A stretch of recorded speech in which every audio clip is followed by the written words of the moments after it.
Okay, this is first attempt at 3D art. I'm making it as a gift.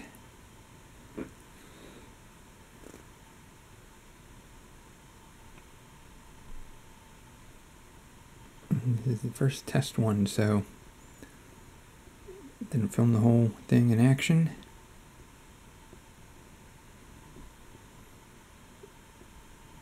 Through the camera lens, it looks a lot better than it has the dimensions of the 3D look.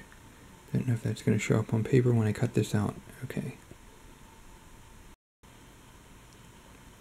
I'm not sure if I'm going to leave this corner here or take that off. Bring where my thumb is, bring the edge closer where my thumb is and straight up. I might do that, it might look better.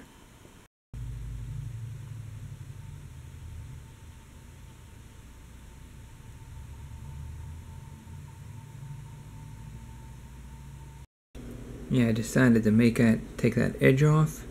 I think it looks more of a 3D look. Again, I've never done this before. So, move the camera around. I still have the edge of the paper on here that I did the original from. And obviously one is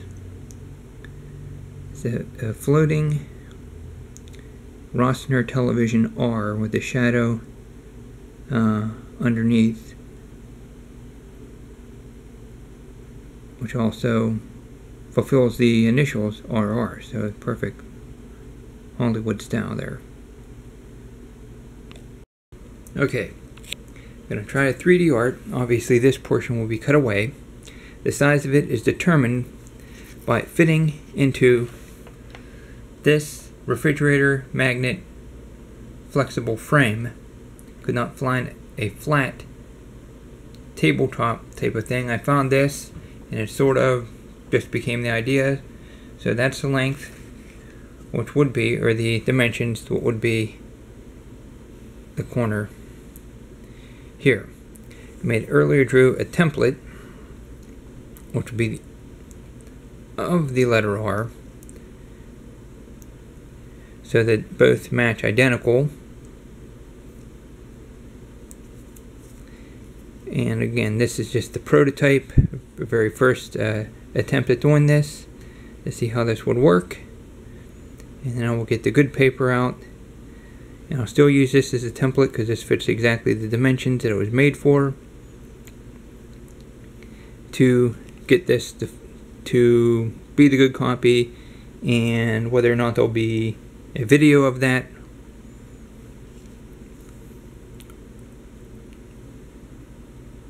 in a fast forward way that people are now doing these on YouTube. I don't really have the camera set up at the moment to have it angled down to where the table that I will be using to do that upon. But either way, I think the impression is there. And again, this is a prototype. It's with gold, like a metallic gold marker, and I use colored pencils in there just for the original test, as the test medium, just to test some ideas out with. Okay, I did not notice this earlier, but the interior of the magnet frame is going to be white, and the plastic that you would slide the photo into can't be cut, because then the whole thing's going to come apart. Then I could have sort of made it 3D using the template or something like that. With the additional shadow R, this would be the one that would be in 3D with additional dimensions on it. It would be done like that, with these areas cut out. But then again, the whole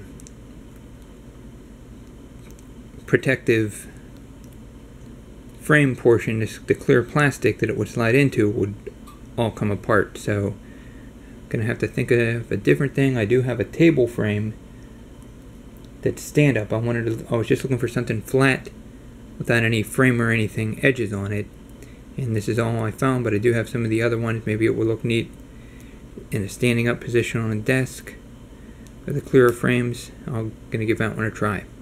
Because then it's clear, and then you would see through you'd obviously still get the 3D illusion from it. Maybe. Okay, I do not have a different shade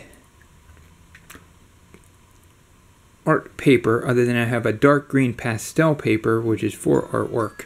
But either way, okay, on any of the art paper that this would be done on, it's going to be relatively flimsy. So I may use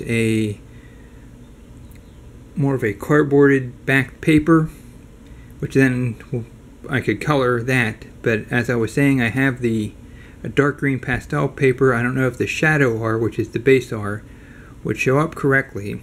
But I came up with this idea here to make it like an additional 3D effect illusion of having these corners cut out and then having a shadow where it's also raised in the corner. Now obviously this section right here would be cut out also. This is just, again, the test.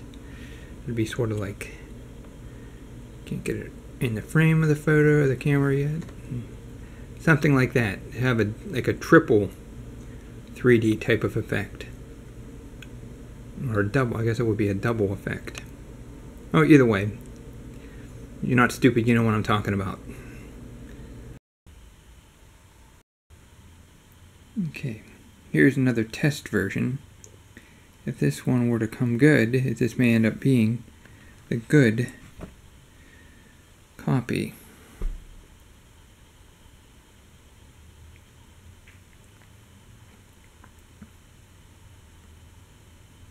Sometimes I personally like the test ones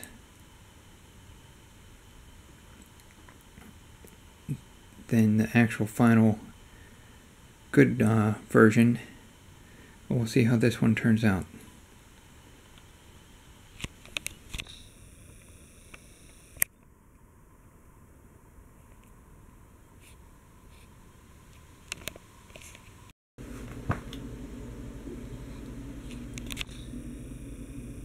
Put a slight bit of additional on there.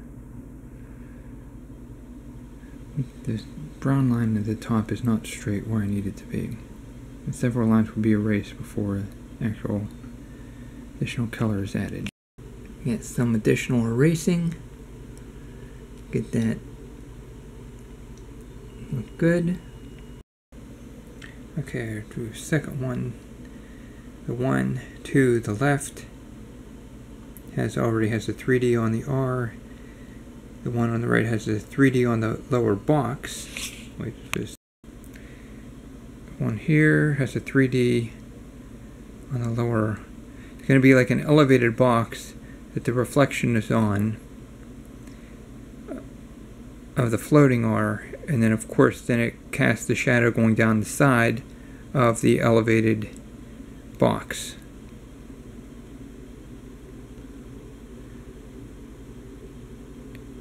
And this is the logo you would see at the end of every Chips episode, 240 Robert, Lottery, New Hollywood Squares, etc.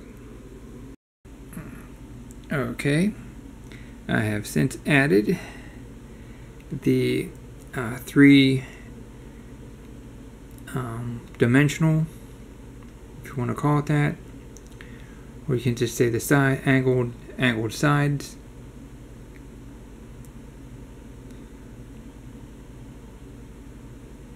To that one, this one was shown earlier. Okay, that was done with an unknown brand of gold metallic paint marker. It smells like a can of spray paint. So I didn't do the other one yet. They have a different brand over there. Now it's sort of wide right there, but the top of this R comes off and then it V's upwards, making the loop, coming around to the tail or the bottom edge of the R.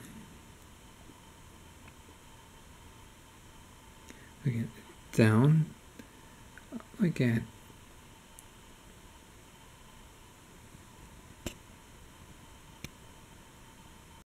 Okay, to put some shadow on the edges, I used what is a 20-year-old or older, and the ink's still good in it. The colors are still good in it. Pentel.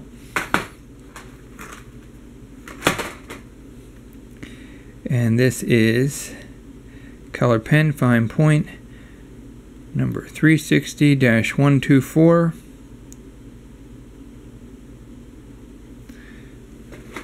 Let's see if there's any markings on the back of this. Yes, there is. And again, this is still works. Okay, the interior and here was made with Pentel color fine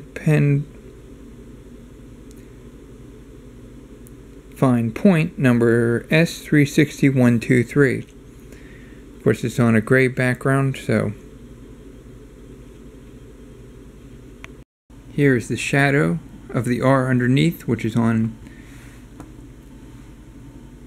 a raised box, so then the shadow gets cast down at an angle, and that is outlined in a black Sharpie before filling it in. And here we have the black R now filled in, which is the shadow. Okay, I've made the shadow of the box with a brown Staedtler. Let's see what we got here, if it shows up.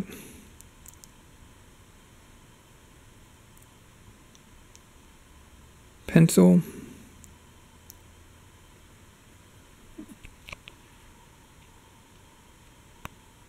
Okay, on the background, I used the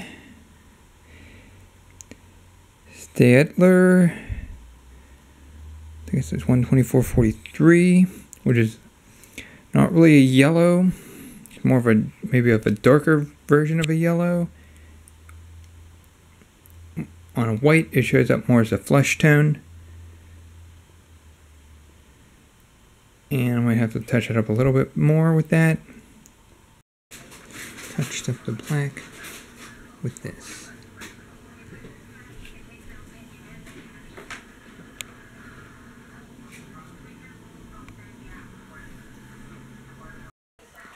I've used this pencil real fast. That's what I did the outline in earlier, and just a touch up. Put a coating over top of this brown.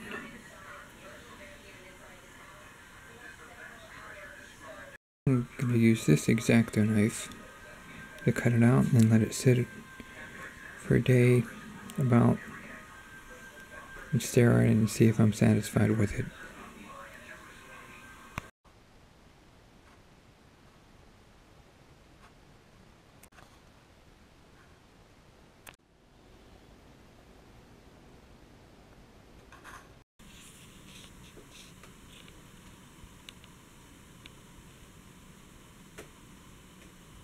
And that's the completed project, sitting on a tabletop.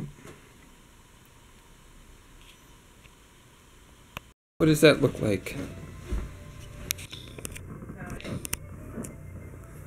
Looks like a big R. Oh, does it look 3D? Yeah. That's how it's supposed to look. Okay.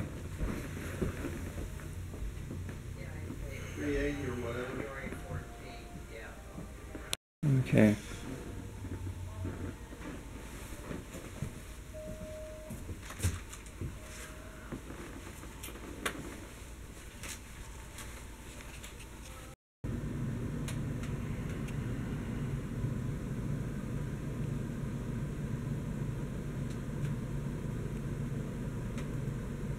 Now, obviously, as it is on cardboard, it's sort of flexed.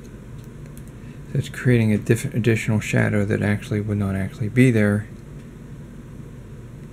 And I had to, that razor was very flimsy blade, and this is cardboard. so it didn't cut through it, and then I had to retouch the edges, and then I went over the edges with the gold on the side. Actually, it was a Sharpie gold, different than the gold that's on the interior of the R.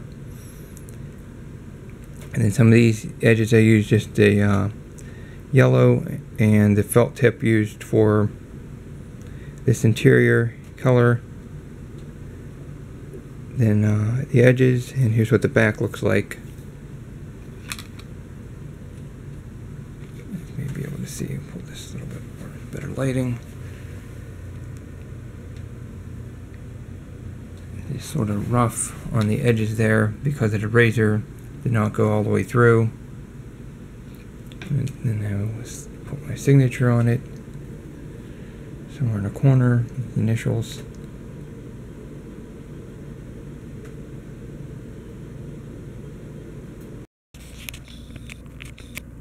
Okay, that is actually the magnetic backing that could slide in. It would have the white background then. Again, these are authentic shadows on the top of the R because the cardboard has a curvature to it as it's sitting there.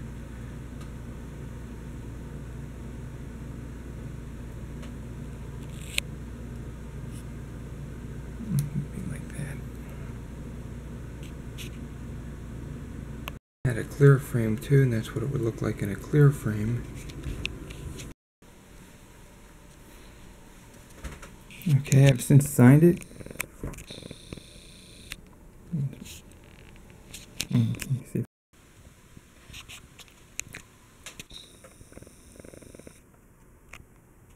It comes out. Doesn't want to focus. There it is. 240 Chris. And